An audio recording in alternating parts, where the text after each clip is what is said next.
everyone. Thank you for coming. It is 6 o'clock here on a beautiful Monday night here in Canastota, so thank you all for coming. Tonight we have Mark Ferrara, Oneonta professor, coming in, talking about his book, The Raging Erie, which is wonderful and part of our library's collection. He will have copies available as well. He's the professional speaker, I am not, so I will get out of the way. Thank you. Hello, everybody.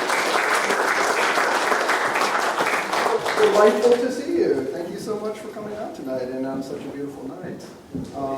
As Bill said, I'd like to thank Bill and my wife Savannah for setting up our talk tonight.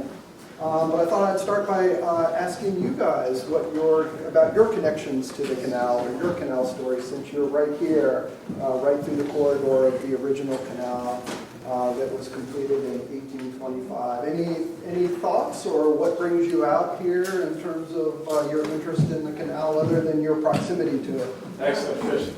Excellent fishing in there. What do you catch? Everything. Yeah, no kidding. No kidding. Huge carp, Oh, turtles, sure. even turtles. in Even there. turtles, Lots yeah. of scratch in there. Okay. Everything. All kinds of wildlife. Okay. And what's your fishing season look like? It starts tonight. Starts tonight. That's terrific. And I had no I'm idea. going to start getting walleyes out of the canal, so in Beach. So there's a lot of good fishing in this canal, all the way down. Fabulous. Terrific. Other thoughts? Hey, how you doing? Hello, thank you. Sorry. Nice to see you. Not at all. Any other thoughts on the canal or interest in the canal stories, connections to the canal? Yeah. My Irish relatives Yeah. were had horse and teams that worked on the canal. They And did. they lived in, my great-great-grandfather was born in Scipio Center. Okay. And they worked on, various iterations of the canal. And I lived in Canastota all my life, so the canal has been here. Yeah, So absolutely. that's my interest in it. Very good. Did you have any family documents that are left over, or No, I letters, or don't. pictures? One of the guys that I long dead, but it was County Judge Clarence Conley, who was from Canastota. His family were canalers, Okay. and I know that, as he said himself, they looked down as kind of low class. Yeah. Yeah, well, that's actually a really good connection for tonight. So I thought I'd start by I'm going to do a little bit of reading tonight and some Q&A and discussion with you. So I'll start by trying to set up why, the different angle that I took with my project, which is a focus on the poor and working classes along the Erie Canal.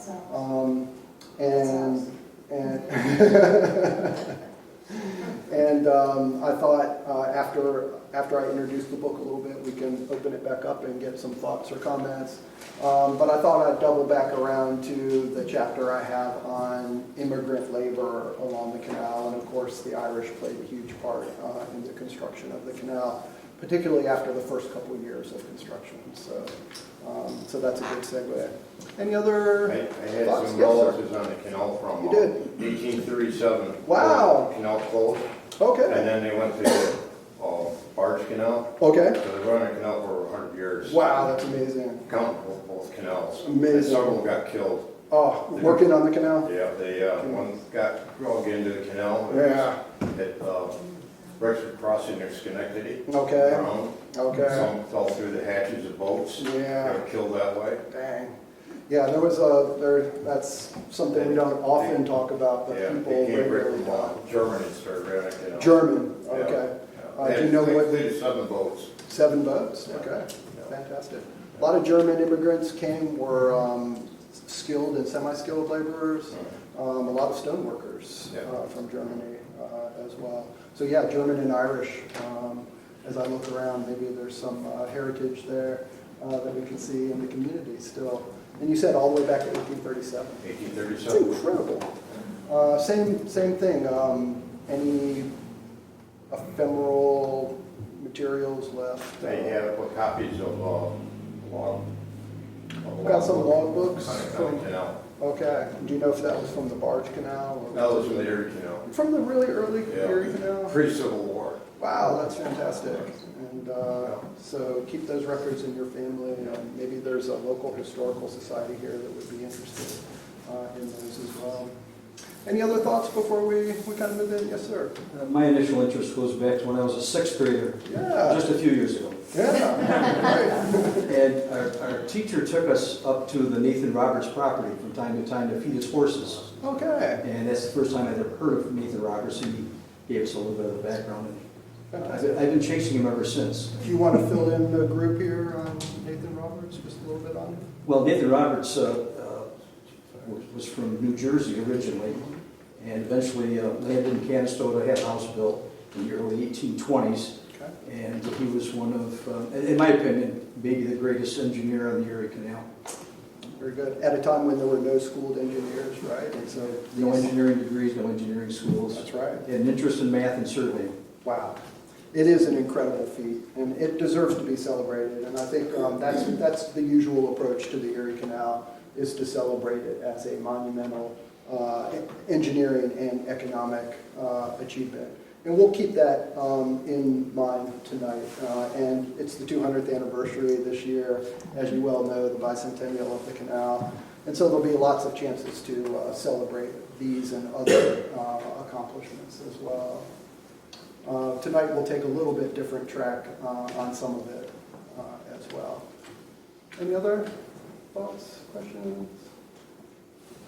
Okay, so I thought I'd start by giving you a kind of overview of what the scope of the book does. And again, when I was researching this book several years ago, I read everything that I could find on the canal, as you can imagine, all the books that I could find, all the articles. And I started to notice that there was a tendency to romanticize the canal, right? And for good reason. But it also became apparent that there was a kind of forgotten story here. And that's the story of the poor and working classes who lived and died along the banks of the canal. And so what I wanted to do was to try to tell their story. As you'll hear in just a second, that means digging into the land dispossession of the Haudenosaunee Native Americans who were here before the European colonists got here and inhabited all of this area. It means telling the story of child labor on the canal. Some of you know the Hoagies, the drivers, were often young children, and they were often orphan children. And they were orphaned or partially orphaned for a variety of reasons. Maybe they lost a mother, lost a father. There was a lot of alcoholism in antebellum America. In fact, the abolition movement comes out of the canal corridor as a response to the enormous amount of drinking that took place along the canal. Some of you may know canal workers were paid in part in whiskey.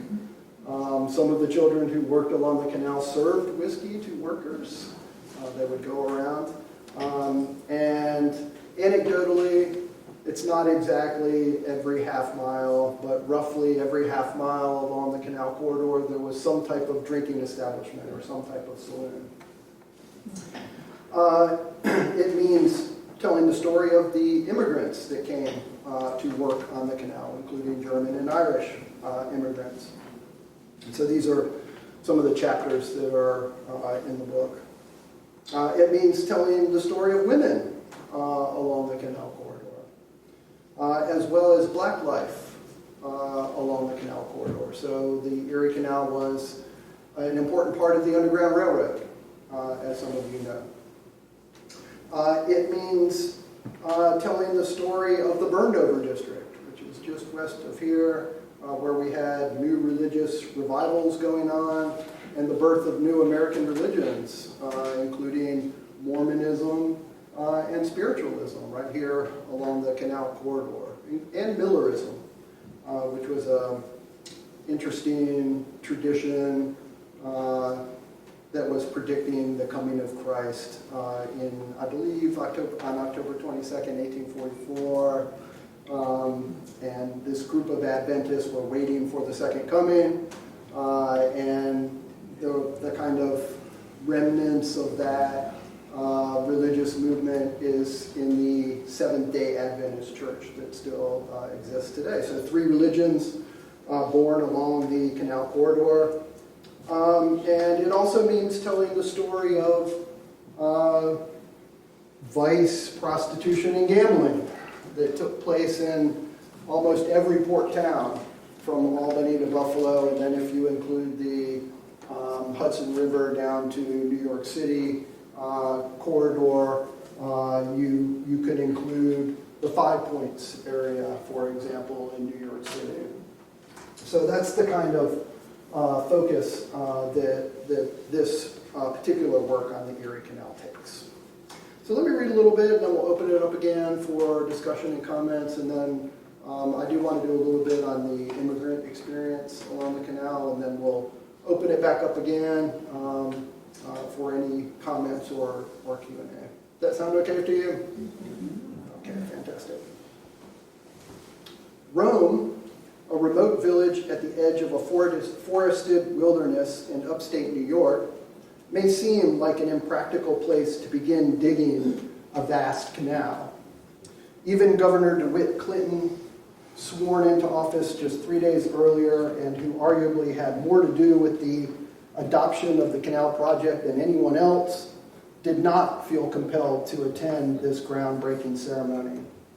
But beginning construction in this rural central region of the state significantly extended navigation along existing natural waterways, the Mohawk and Hudson Rivers, and the 80 to 90 miles or so of flat terrain surrounding Rome did not require the construction of expensive, challenging boat locks and aqueducts.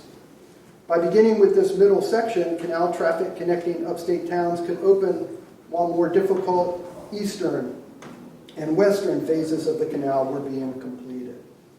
A 15-mile section of canal from Rome to Utica, for example, opened to great fanfare in 1819. The completion of the Erie Canal just 6 years later was a monumental accomplishment. And books on this artificial river have tended to romanticize those who conceived it. Cadwallader Colden, DeWitt Clinton, Christopher Coles. The engineers who surveyed and designed it, James Geddes, Canvas White, Benjamin Wright, Nathan Roberts, Elkanah Watson. The business people who grew rich along its banks, the debonair packet boat captains who carried passengers from Albany to Buffalo, and even the rough culture of the canalers who worked the boats, docks, and towpaths. These books tend to extol the positive economic and social effects of the canal and include such fine works as Sharif's Artificial River, 1996, Bernstein's Wedding of the Waters, you guys may know some of these books, 2005, Koppel's Bond of Union, 2009, McGreevy's Stairway to Empire on Lockport, 2009, and Jack Kelly's book, Heaven's Ditch. The Raging Erie, in contrast, offers a new perspective on the lives of the poor and working classes who lived, toiled, and died along its banks from 1827 to 1860, by which time railroads had displaced canals as a primary means of passenger transport. For that reason, a comprehensive history of the Erie Canal lies beyond the scope of this project, though a thumbnail sketch based on traditional accounts follows by way of introduction. So I do this kind of alternate history of the canal, but in the introduction I do a more traditional kind of overview of the canal. I propose instead a journey through canal life from the perspective of the ordinary folks who experienced firsthand the dislocating and alienating social consequences, the extreme class and income inequality that this waterway wrought. The Raging Erie critiques an unbridled form of early American capitalism that permitted employers to exploit labor to construct canals and railroads, to dig mines, and to operate machinery in the country's emerging mills, factories, and it lays bare the consequences of a shift from farm and family production to a market economy and industrialization. The Raging Erie offers an unflinching look at Native American land dispossession, the violence of canal culture, the deleterious effects of child labor, the consequences of the disenfranchisement of women, the plight of slaves and free blacks seeking freedom along the North Star, the rampant animal abuse on the towpath, as well as at the prostitution, crime, and vice in the shanties and slums found in every canal town, including small upstate New York towns. This book explores the livelihoods of families whose members performed what's often called unskilled labor, the street scrapers who collected manure in the age of the horse, the dock workers and domestic servants, rag pickers and canal diggers, whose work was, as the historian Seth Rotman puts it, typically dirty and devalued, and involved a hand-to-mouth existence characterized by minimal control over their own labor, periodic spells of joblessness, and severe privation. Telling the full story of the Erie Canal means grappling with the fact that for many poor and working class people on it, life was hard and unjust. We should first consider the thousands of Haudenosaunee who were cheated, murdered, and forcibly relocated to make way for the canal. The orphaned and abandoned children who labored on towpaths during the operating season and fended for themselves during the winter when canal operations ceased. The starved and destitute immigrants who came to these shores seeking a better life only to find backbreaking work that didn't pay enough to sustain them and their families. The women who lacked property rights, were underpaid for their work, and had no right to vote. The fugitive slaves who arrived in New York full of hope but encountered entrenched racism and a lack of opportunity. Yet through the bitter travails of these and other people, many of them lost to history forever, American life and work was indelibly changed for future generations through the free flow of people and ideas along the canal corridor. It really was a kind of information superhighway going 4 to 5 miles an hour.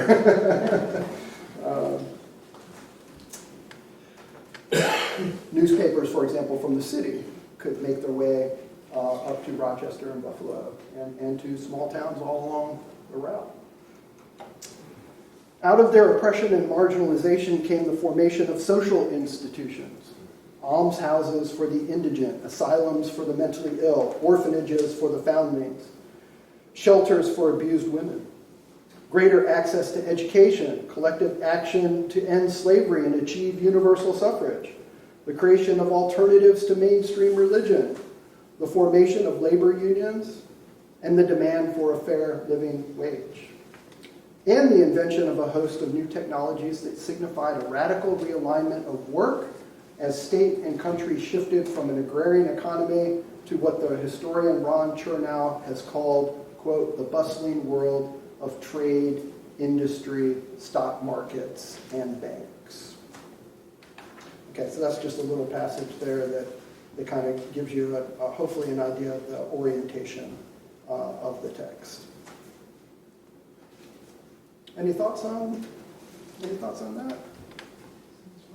Sounds rough, yeah. That's right. Yeah. It's the kind of forgotten side of American prosperity, right? Yeah. And it's romantic and it's beautiful and you see the boats going and you see people bicycling and kayaking.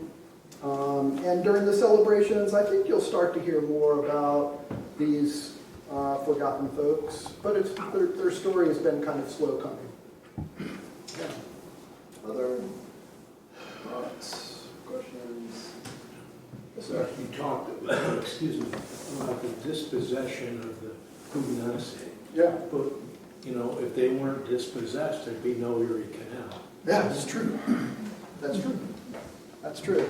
And that whole process of dispossession through treaties that were signed under dubious conditions, was made easier by disease that accompanied Europeans as they came into New York. And so there was all kinds of death and suffering that took place before this part of New York State could be settled as well. Yeah. Have there been books written about the medical side of what went on during this? No. Because polio came on Yeah. way after, but Okay. we talk about the medical side of it. Yeah, no, I don't know of any. The disease. Yeah, so certainly just waterborne diseases like cholera, malaria were quite common.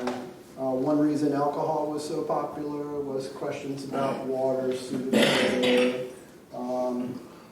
So yes, we're also talking about a time when if somebody got injured working on the canal, there was no insurance, there was no occupational safety department looking out for people.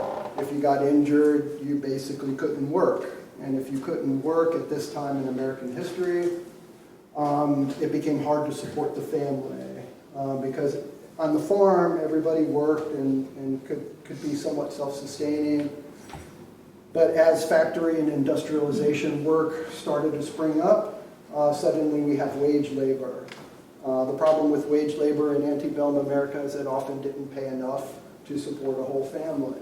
So that meant women had to work, maybe taking boarders, maybe cooking, maybe doing laundry, maybe doing outwork where they made something in the home and they sold it out in the marketplace. It meant that children had to work to help support the family too. So they might scrounge for scrap, they might work on the canal, they could do boot blacking, selling newspapers. But the basic idea is that as America's transforming from an agrarian mainly agrarian lifestyle through the Industrial Revolution, that families got taken off the farms into factories and worked like this on the Erie Canal. And if one member of a family could not work any longer, it became very hard for the whole family to subsist at anything other than the kind of margins, on the margins. So especially when we're talking about canal labor, that's really something to kind of keep in mind, that injuries and deaths happened all the time on the canal. Horses got pulled, mules got pulled into the canal, people fell into the canal and drowned. People fought each other. There were murders along the canal. Body parts would appear in the canal during the winter season when it was closed down and cleaned. There were all kinds of things found in there. Although it sounds like a pretty good You got a rough place idea? to fish now. You got a rough idea how long it went from Albany to Buffalo, right? Albany to Buffalo, You got an idea how long it 363 took to miles. dig that whole length, all the way through there? Many years? Yeah, it was 1817 to 1825, which was pretty monumental if you think about it. That's rough going, mostly by hand, right? Definitely, absolutely. It started with shovels and wheelbarrows. That crazy. And right in this area where it's kind of, a little bit flatter around Rome. So yeah, just a quick kind of diversion here. So the first couple years of canal construction were mostly local contractors. So local folk, usually often farmers who had some skills with digging and moving earth and things like that. And they would have a small section that they would do, and then an inspector would come, make sure that everything was in the right place, and then they would pay for that work.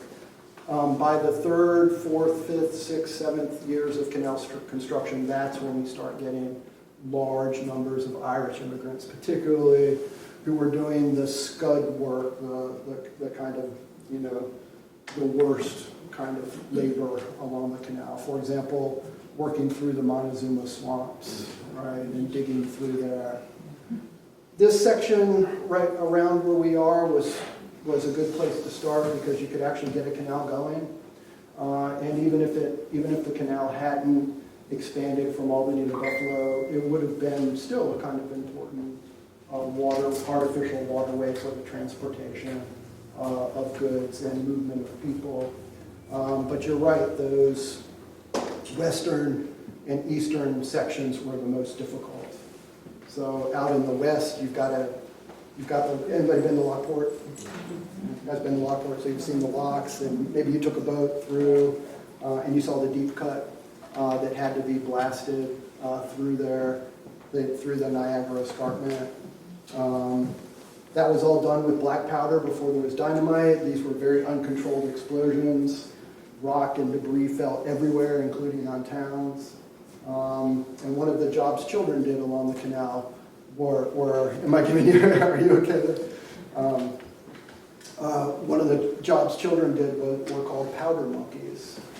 These were orphan children who would be given charges of explosives, and they would go and dig and do the explosions. And they chose orphans on purpose because if they were killed doing this job, which was a very dangerous job, no one would come looking for them. Yeah. And then on the eastern part, you've got all the locks all the way down to Albany. So we're talking just under 600 feet elevation from Buffalo to Albany. So that required a series of locks and aqueducts, some of which you've been through and seen, I think. Yeah. Allegedly, Governor Clinton predicted that the Haudenosaunee would be gone from this area by the time the canal was completed. Yeah. It'd be great to bring him back to life today and take him over to Turning To where? Take him over to Turning as a resort. Oh, okay. Oh, right, Night right. Indians. Right. Boy. They're still here. Yeah. It's hard to imagine what that would be like. Yeah, and it'll be interesting to see. There's celebrations this year. You know, they're recreating the Seneca Chief that DeWitt Clinton, during the opening of the canal, flowed down with a flotilla of other boats and brought water from Lake Erie and mixed it with the Atlantic, the waters of the Atlantic. So probably not too far from you, those boats will be passing. And so they've done a complete recreation of this important boat. So yeah, keep an eye out for all kinds of Erie Canal related celebrations this year. Any other? Yep. What happened to these already marginalized people once the railroads came? I would assume they were somehow further marginalized.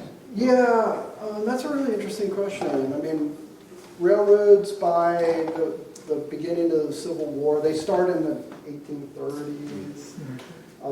But by the time the Civil War starts, they're really starting to replace the canal, especially as a primary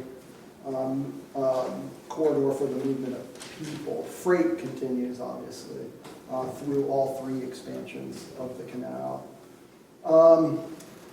It's not really my area, but Seth Rockman's book that I referenced a little bit earlier, he takes on canals and railroads.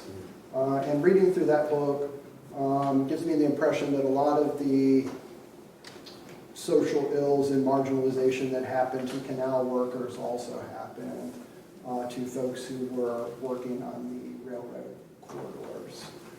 And the folks who worked the canal corridors, a lot of them would complete a section of canal and then move with canal work to wherever it took them. And the Erie Canal belongs to a part of antebellum American history where there was a canal boom, a canal era, where canals were being built all over the place. But the Erie Canal was by far the largest and the most successful of all of those canals. So a lot of people tried to make other canals, but they were never, some of them never very successful. But this is the model for what works. Are you familiar with Rome area? A little bit, yeah. At the foot of the dam, the old dam, is the aqueduct, goes over the Mohawk River. Yeah, On the other end of that is a three-step lock. yeah, You get about 200 feet, heading toward Bloomville eventually. okay. You get up that, that's a pretty good height. That's tough for those wheels to go like that. You don't Yeah. imagine up that grade. Yeah, good point. Yeah, So it's interesting there. absolutely. A lot of history right there. Yeah, fantastic. And they haven't reopened that historic village, right? They all have all kinds of Still problems closed. with trying to Yeah. working on it. I would love it. That would be great. It was if they nice did that. before. Yeah, I've walked through there or walked around They it. had a train there, but still have the train, but it's Yeah. not the same. Not quite the same. They had a boat there, and it's down, they do have in Chenango, they have a museum there. Very good. And there's actually a boat there that's sunk in the canal, you can see that. Okay, And it's interesting, and they also have a repair facility there. great. Used to Good job. work on that yacht, right? Yeah. Right. I saw that by accident, they were digging, all of a sudden they saw this, dug the whole thing up. Wonderful. Yeah, that's a cool place. As I was researching this, it was during COVID, but we did a lot of travels up and down the corridor. And now I'm giving book talks and still learning from people like you everywhere I stop and get to see towns like this, which is just wonderful. Are you up for a little more reading? Sure. Just give you a little sample here. We mentioned the immigrant experience. I'll just do a little bit on this, then we'll open it up again and see what's on your mind. So this is chapter 3. It's called Navvies, Paddies, Loafers, and Trampers. And what I try to do in what I'm trying to do in the book is recover lost stories of people who worked along the canal. And so I start each chapter with a head story. And usually this is somebody who started from obscurity, was born in obscurity, and rose to some kind of prominence so that their story was able to be accessed and remembered. And then I use the head story for each chapter to go back and recover the voices as much as possible of ordinary folk. Usually through sometimes the records they left behind, which are very few, right, census documents and things like that, but usually what other people said about them. Right? So maybe preachers working along the canal who were working with the children, right, trying to look out for their welfare. They would report and interview. Travelers, a lot of leisure travel up the Erie Canal on these wonderful packet boats with these beautiful mules. You're going 4 or 5 miles an hour through these beautiful landscapes. Remember, that's another part of the story that's both grand and a little bit sad, is the early Erie Canal. And you'd be going very slowly on this calm water through old-growth forests. Right? And then, of course, as time went on, that land was cleared for farming. And now we're in a situation where we have about 1% to 2% of old-growth forests left in New York. Right? So the Erie Canal also transforms the landscape in indelible ways as well. I often think what it would be like. Remember, these boats ran all night too. So at night, you'd be pulled along at 4 or 5 miles an hour. The boats had lights. And it must have been just a spectacular experience to be going on this really smooth waterway through locks and encountering other boats and seeing the remnants of old-growth forests as one went. Okay, so here's our lead story. Bare-fisted brawler Patrick Henry Paddy Ryan, king of the Erie Canal and champion of the world, was born in Ireland in early 1851. His family immigrated to New York when he was 8 years old in hopes of finding a better life than the one they left behind in their famine-struck homeland. They settled in a working-class area with opportunities for unskilled and semi-skilled work in the canal town of Troy. Ryan later owned and operated a saloon in nearby Watervliet, close to the infamous Side Cut, a lateral section of the Erie Canal that connected the city of Troy and eastern terminus to the Hudson River in New York City. Notorious as a citadel of crime, violence, and debauchery, Watervliet, or Old West Troy, was dubbed by writers and journalists, quote, the Barbary coast of the East for its reputation for 100 fights a day and a body a week in the canal. Largely populated by the Irish who had helped dig the Erie Canal and later settled along its route, an estimated 3/4 of the unexplained drownings and murders on the canal occurred in the vicinity of Watervliet. At the age of 12, already a large boy, Ryan's physique earned him the nickname the Trojan Giant. And as a teenager, he once jumped in the Erie Canal to save a young girl named Judy McGraw from drowning. He later found work as a blacksmith's helper and then as a lock tender on the canal, where he first learned to fight.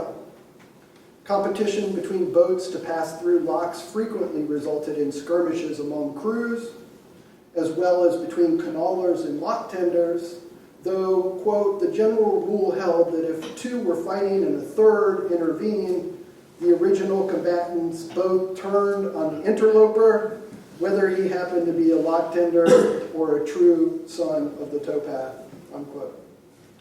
A particularly pugilistic captain once bragged that members of his crew would rather fight than eat and could whip any boat's crew on the canal. Lock tenders could be temperamental, and they were often opportunists who expected tips from boat captains who passed through their lock. If not paid, lock tenders could hold up traffic or cause boats to collide roughly against the side of a lock by the way they filled and drained them, sometimes with enough force to puncture the boat's siding. When Paddy Ryan opened a saloon in Watervliet around 1874, alongside 25 to 30 similar establishments with ominous names like Tub of Blood, the Black Rag, Peg Leg House, Limpy George's, and the Pig's Ear, all situated in a 2-block radius, he purportedly installed a sign above the bar that read, "All the fighting done here, I do." Because boats and barges laden with cold lumber and apples left the canal at Watervliet to be tugged down the Hudson River to New York City, steersmen and hoagies were often not paid until they arrived at the canal terminus. At the end of the season on a canal, many canalers found themselves in Watervliet with $75 to $100 to spend on entertainment. After a visit to the barber for a trim, a shampoo, they would drink cheap whiskey and lose most, if not all, of their money one way or another, before falling, quote, into sleep, a fight, or the canal, sometimes all three, unquote. Ryan's ability to handle unruly patrons in his saloon caught the attention of Jim Killeron, athletic director at Rensselaer Polytech Institute, who began training Ryan as a prize fighter. And of course, Rensselaer opened after the canal was completed, and it was created to start engineering programs and sprung directly out of the experience of surveying the Erie Canal. Do a little bit more, and I'll kind of show you how we start with that story. So I'm going to leave Paddy Ryan here for a little bit. And then the chapters start with these lead stories, and then kind of move into kind of lost voices along the canal. The earliest immigrants to what would become Albany, an important eastern port on the Erie Canal, inhabited the autonomous village of Beverwyck, just north of Fort Orange. It was a center of trade in the 1650s that brought together a variety of adventurers. Flemings, Scandinavians, Frenchmen, Portuguese, Croats, Irishmen, Englishmen, Scotsmen, Germans, Spaniards, blacks from Africa and the West Indies, Indians, and people of mixed blood, all of whom lived together in varying relationships. In a stratified society of at least 200 people that included burghers, tradesmen, tavern keepers, mechanics, artisans, Indian traders, and slaves. When the British soldiers took control of Beverwyck as part of British conquest of New Netherland in 1664, it began a slow process of Anglicanization. which started when Beverwyck was renamed Albany and continued into the 19th century. Following the end of the French and Indian War in 1763, Native Americans were pushed farther from Albany as increased regional settlement in the country quadrupled to nearly 40,000 in the county, excuse me.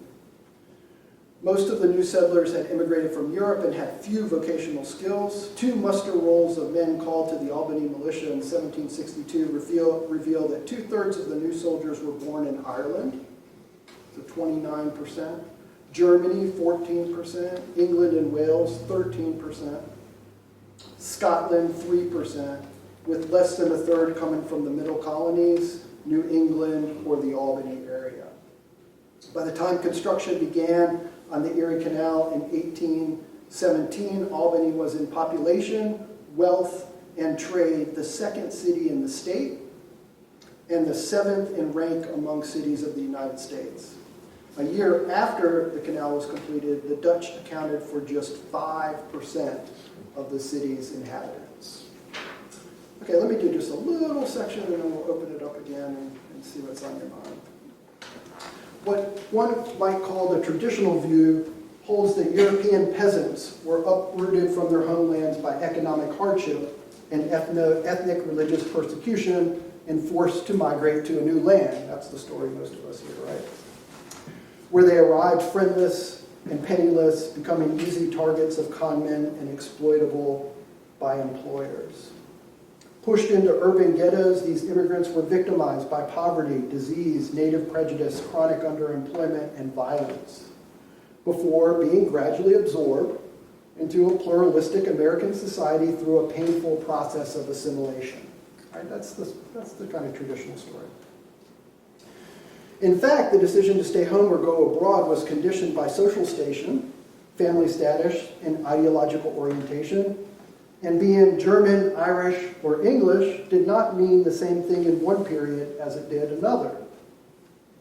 The experience of Irish famine immigrants in America differed from that of earlier and later arrivals as well. But migration and adaptation were all too frequently painful experiences. Although some migrants found better lives in America, too often their ethnicity and foreignness was exploited to drive them into scut work like canal digging and railroad construction, and into living quarters in ghettos characterized by transients and high crime rates.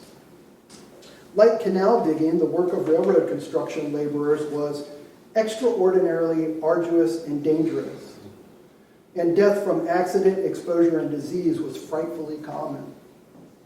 These workers often lived in remote areas, associated with few people aside from railroad men, and toiled in gangs that could number in the hundreds, larger work groups than in any other antebellum American industry except for canal work.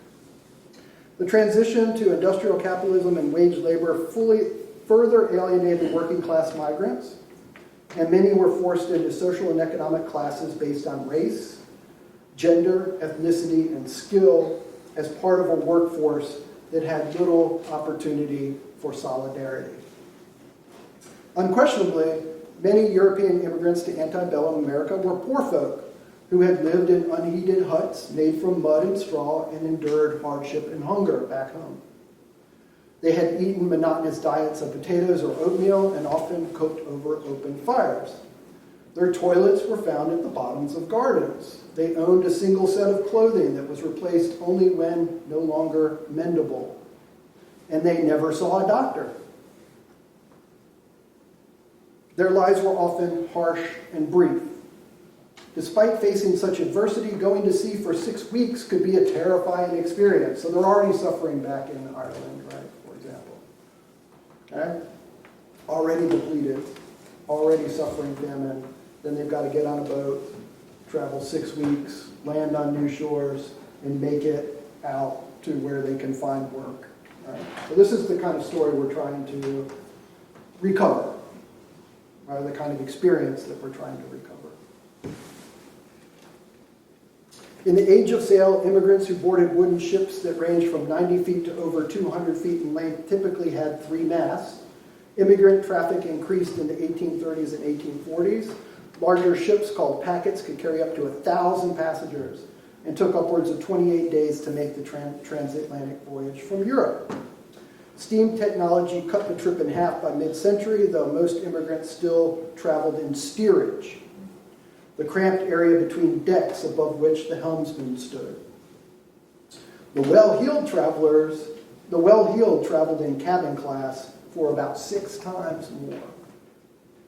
Purpose-built immigrant ships offered space on the top deck to sun and air out, but the consequences of hundreds of men, women, and children packed into close quarters quickly made steerage compartments foul-smelling and disease-ridden, especially during storms when hatches that offered ventilation were closed. Passengers in steerage had to bring their own bedding and food, a real challenge on a long journey without refrigeration. Water tended to be in short supply. The barrels it was stored in previously used for whiskey, cider, or turpentine, and might smell and taste foul or be contaminated. This was 28 days, 30 days they'd have to endure. In 1847 alone, 5,300 immigrants died in transit, and another 10,000 expired after landing. More than half of European immigrants landed in New York City before 1860, a figure that reached 80% by the 1890s. Ports in Boston, Baltimore, Philadelphia, and New Orleans took the remainder of the newcomers.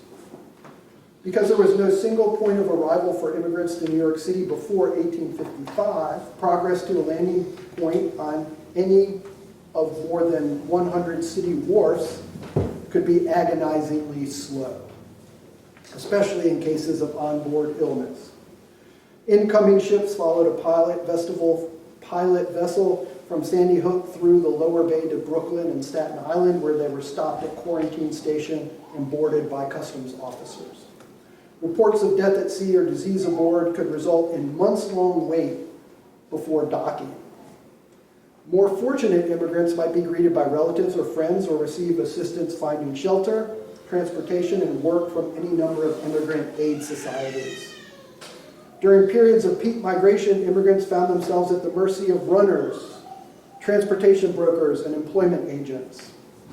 The frenetic activity and confusion on the wharfs increased fraud and abuse. Runners snatched up luggage and forced immigrants to follow them to predatory lodging houses. Recruiters preyed on the poor who did not speak English. And phony transportation brokers sold tickets on non-existent steamboats, canal boats, and railroads to those seeking destinations upstate or further west in the Great Lakes region. The letters these migrants sent home to friends and family, penned for the most part by individuals with little formal education, reveal much about the landscape, people, customs, work, and hardship they encountered. Guttorm Thistle, an immigrant from Norway who arrived in Chicago in 1844, wrote home to friends with details of his trip and this advice.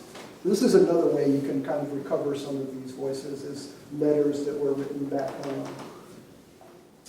First, I want to warn all of you who are planning to undertake the journey to America to make contacts with the skipper with whom you are immigrating. You must insist that you be given at least 3 quarts of water a day. We got no more than 1 pint and almost died of thirst. It was not very good water either, for it tasted and smelled so bad that we had to throw it up. On your departure from Bergen, you will lose nothing by changing your money into 5-franc pieces, piasters, doubloons, Norwegian, silver, specie dollars, but avoid small change. When you get to New York, you must be very cautious about changing your money into gold pieces, for many of these are false, made both of tin and glass. Again, when you come to New York, you must be sure to draw up a clear and specific contract with the skipper who offers to take you through the canal. Many will present themselves, but you must be careful. Do not go by freighter, but by steamboat instead, and you will arrive 2 weeks earlier. It only costs $2 more. I and the people with me went by freighter and were underway for more than a month, and we suffered great misery. We had neither room to sit down nor stand up. We felt like so many pigs stowed together. Indeed, death seemed to stalk Thistle and his fellow travelers, and his account highlights the daunting challenges faced by many immigrants after arriving on American shores. This is the last little section of his letter I'll read. Last night we were in Buffalo, September 22nd. My wife fell ill, and yet we had to travel on for about 500 miles. When we reached Chicago on September 29th, she died at 4 in the morning and was buried at 7 the same morning. Then my little daughter was taken severely ill. Grief and exhaustion overwhelmed me. 8 days later, my daughter died. I brought her with me to my destination where she now lies buried. Anna also died during the journey. On October 9th, we arrived at the place in Chicago where we wanted to settle. Then Eric and Undi from Whig fell ill. They were both buried the same day that their brother, who had lived in America for 2 years, came to meet them. Ole likewise died. Hans Dellen fell ill too, and around All Saints' Day had to be transported up through the country in a wagon. The cold was so severe for 9 days that no one could hardly keep warm by walking.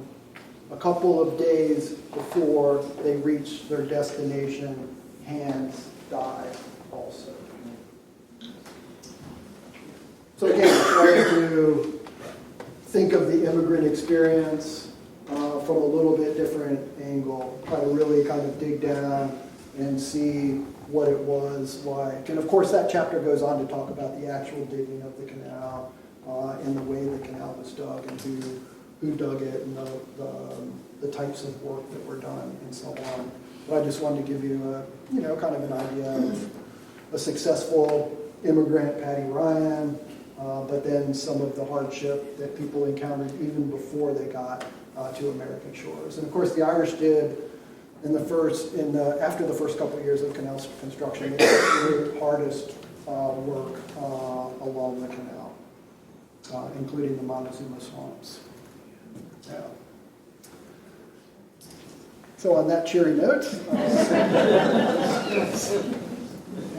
any final thoughts or questions? I appreciate your patience tonight. It's wonderful to see you. Yeah, I got a question for you. Yes, sir. When they were going along there, they also had to, did they do, later, one side, they cut trees along there for the mules could go down through there. So they could build a towpath. Yeah, did they do that after they got done, or when they were just doing it as they went along? Yeah. My understanding is they did it as they went along. So Yeah. the earth that they dug, they would pile on one side. Okay. And that would usually be the towpath side.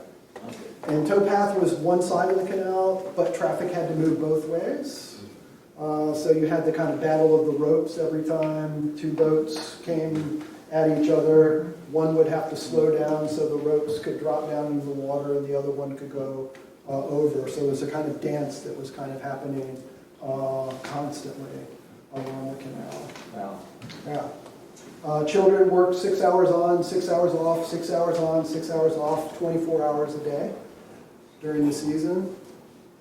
Right? They would sleep in the barns or maybe sleep in the boat. They were often maltreated by their captains. I tell the story of one young hoagie, because the animals are pretty well trained at a certain point, it seems like, and they were able to kind of keep going at 3, 4, or 5 miles an hour.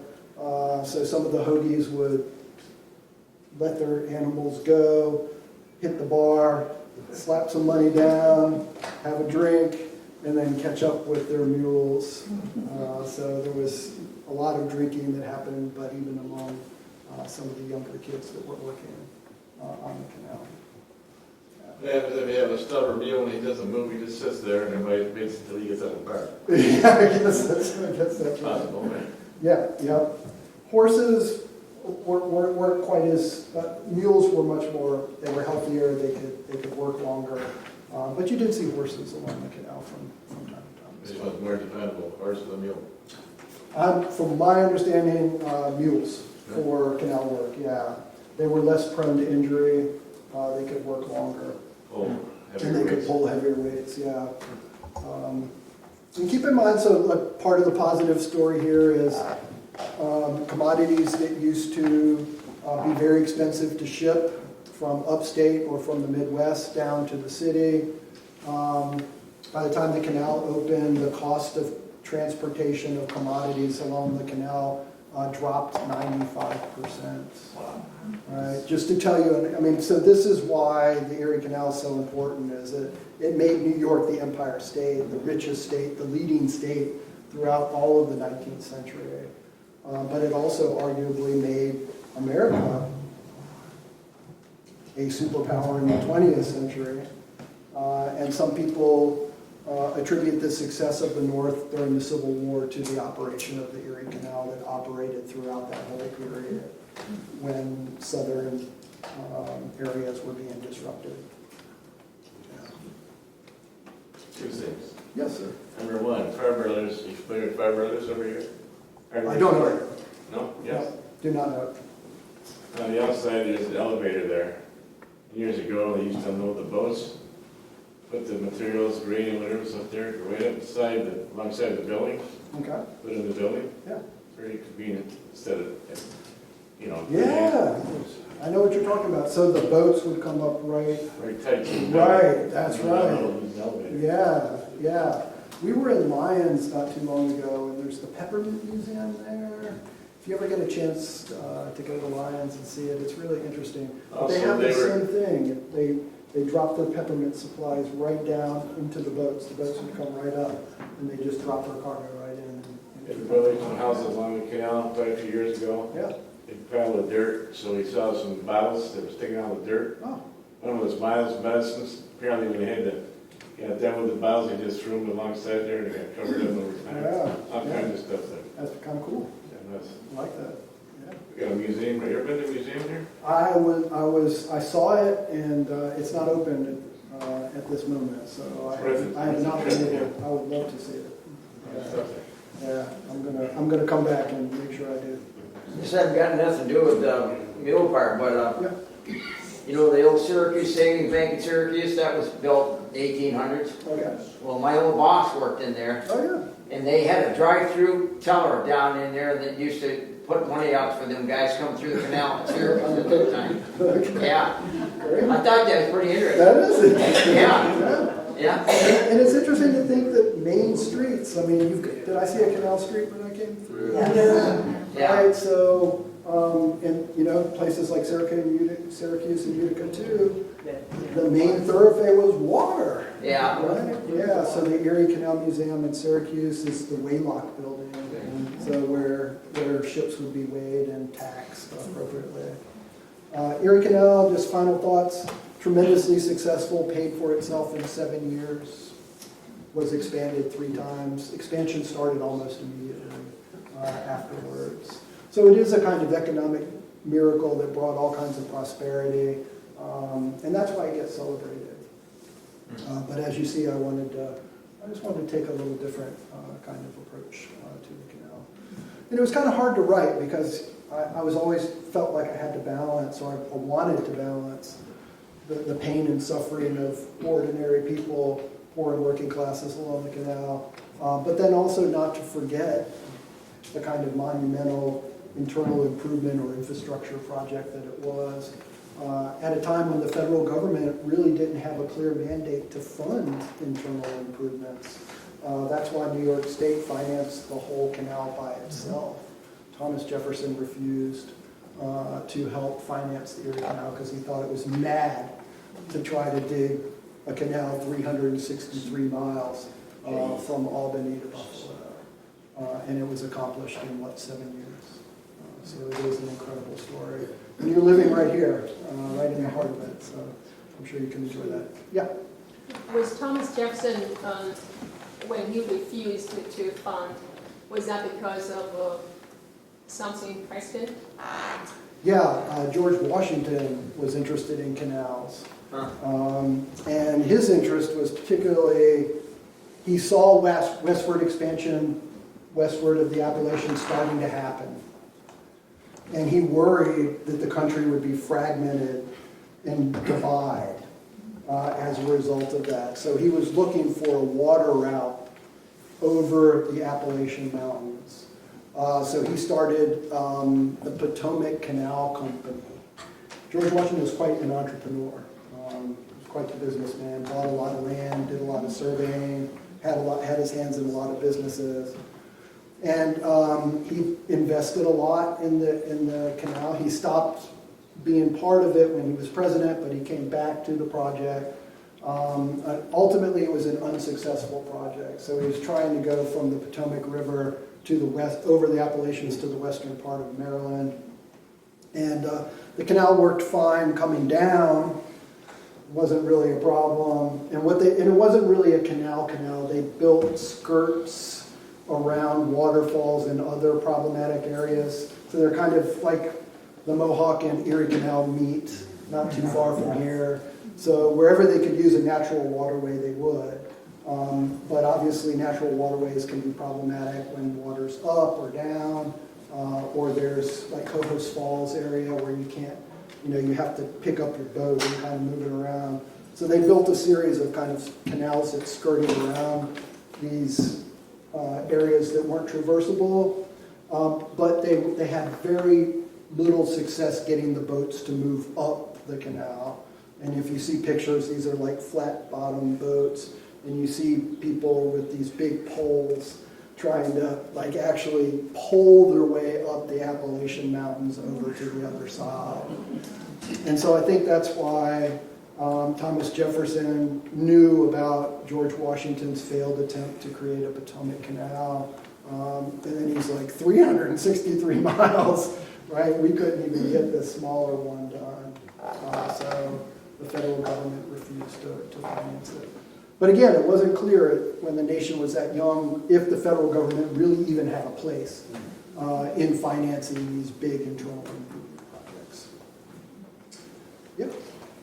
During your research, did you ever read the book Chad Hanna by Walter Edmonds? I don't think I ran across that one. What's it called again? Chad Hanna. Yeah, no, I don't think that. It's a very good book. Yeah. He wrote Drums Along the Mohawk. Okay. And Thank you. it takes place, like the first 160 pages take place in Canastota. Oh, It's a how cool is that? it's a story, but Is I it guess he fiction? came. Is it fiction? It's fiction. It's but fiction. But there's Gotcha. a lot of historical Yeah, facts in it. sure. And he came to Canastota and based the book off of this. The That's first wonderful. 160 pages are here, Yeah. and it's about traveling the Erie Canal, and along with a circus that would go from town to town, and adventures circus along boats. the way. But it's a very good I'll book. have to take a look at that. Yeah. Yeah. And I'm in the English department, so I teach literature. Yeah, it's not. You'll have to get an older copy, but Okay. there's also a movie of it too. Okay. Yeah. Very good. With Henry Fonda. Yeah. Oh, really? Yeah. Okay. I'll definitely check that out. Thank Yeah. you. Appreciate that. Good. Any other thoughts, comments? Thank you so much, folks. I really appreciate you being here.